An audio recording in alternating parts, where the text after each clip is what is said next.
Shut up and be a good socialist. That's the headline sparking an uproar in the Emerald City and now nationwide. One of Seattle's finest wrote that editorial in his union newsletter, claiming that his department stopped enforcing laws that impact minorities more than the average Joe.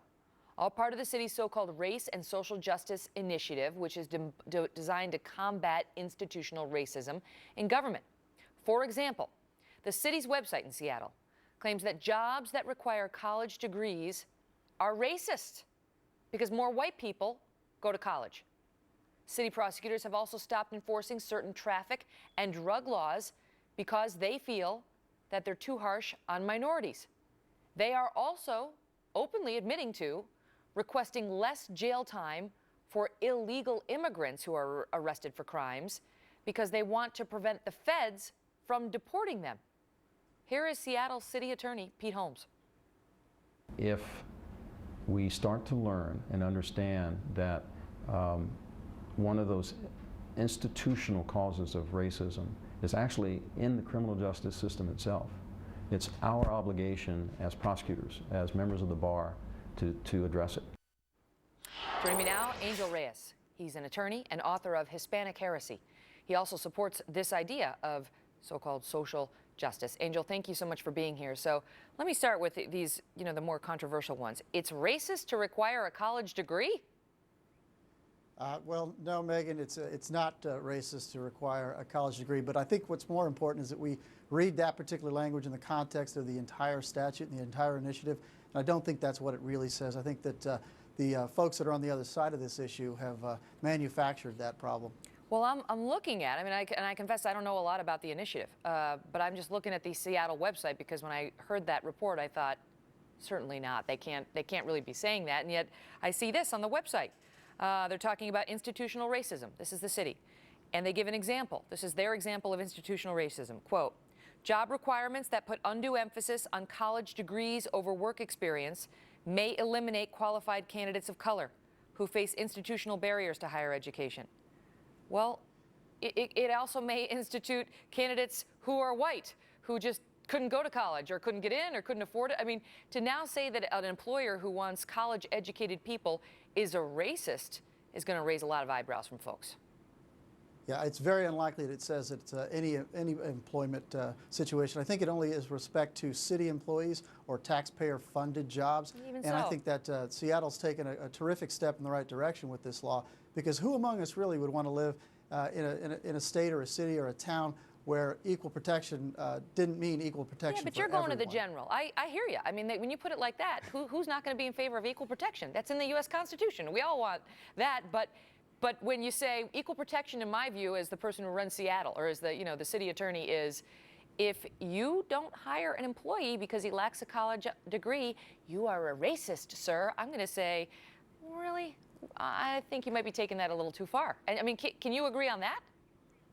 I don't really agree, because I think, again, the city attorney and the elected officials there in Seattle have obviously passed this initiative, and they're putting it into place step by step. And again, I think it's just in an effort to make sure that people are sensitive to racial injustices, racial sensitivities, and anti-bias. I think it's really critical for all cities to be considering such measures, because I really is think you're important. stating incontrovertible points, right?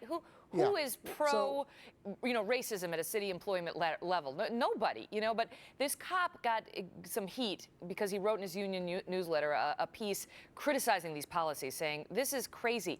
How did we get to this point? And now people are looking back at him saying you're crazy and you're inappropriate and you're in trouble. And so I'm asking you, do you agree with this cop that a program like that says, you're a racist if you don't hire people who don't have college degrees is a little weird? I know you won't give me that one. What about the one about this DA, the city attorney, who says out now that he is requesting less jail time for immigrant criminals so that the feds won't deport them? So if he arrests an illegal for, traffic violation or whatever, he's going to request less jail time so that they don't get deported by the feds. Is that appropriate for him to be doing? Well, I actually don't think that's very appropriate. I think that the immigration issues really are best left to the federal government at the federal level. And so if the city DA is actually taking that position, then it would actually very much surprise me I don't think that that's really what the aim here is by the city of Seattle. I think that mostly they want to make sure that in their own hiring practices, they're not favoring certain folks over others, and that there is a sensitivity that not everybody gets a college degree in answer to your earlier but question. you're back on the education, because this thing is wide sweeping. Now I've moved on from the education policies to requesting less jail time for certain defendants than others. So they are definitely treating illegals better than actual U.S. citizens in that scenario, which they've admitted to. This is from our Dan Springer's reporting. He met and interviewed the city attorney. So that they admit to doing that. And then moreover, on top of that, one of the things that ticked off this cop who wrote the letter that started it off was they are not prosecuting certain small crimes, certain traffic offenses in particular, and alcohol offenses, because they believe that more minorities are being picked up. And he is saying just because you have more minorities who get picked up for these traffic violations doesn't mean it's a racist law, and doesn't mean I as a police officer shouldn't enforce that law. Well, you're absolutely right. And what I'd really like to know is whether Officer Pomper, I believe his name was, is actually going about in deciding on his own, when to arrest and when not to arrest, because it's really kind of ironic that a city employee making $96,000 a year like Officer Pomper is actually in a position here to say, that this is a horrible idea and we shouldn't do it, because at the end of the day, he's an employee of the taxpayers, and the taxpayers clearly, through the will of their city council, put this initiative up, and that's why it's in place there in Seattle. Why can't he have his view? He says that's why that statement you just made is why he entitled his opinion piece the way he did, which is, and I quote, "Just shut up and be a good little socialist." He feels like people are telling him, just shut up and take it, and he's not allowed to object as the cop who's being told, you got a third-degree traffic offense. You pull over the driver. He is a minority.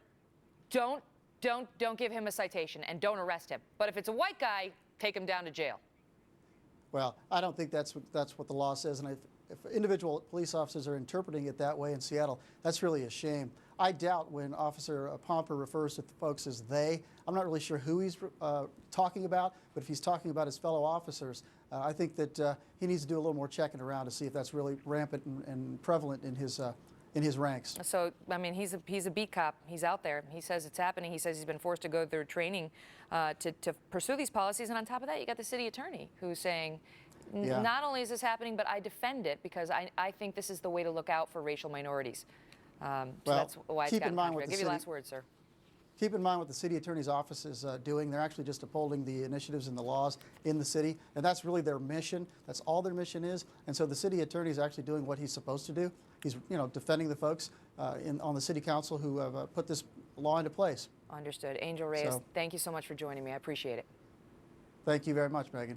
Now, folks, we're taking your thoughts on it at kelly@foxnews.com, and we continue to extend our invitation to the city attorney to come on. He had agreed to, but then said he had some scheduling conflicts, so we're going to try to get him on so you can hear from him directly.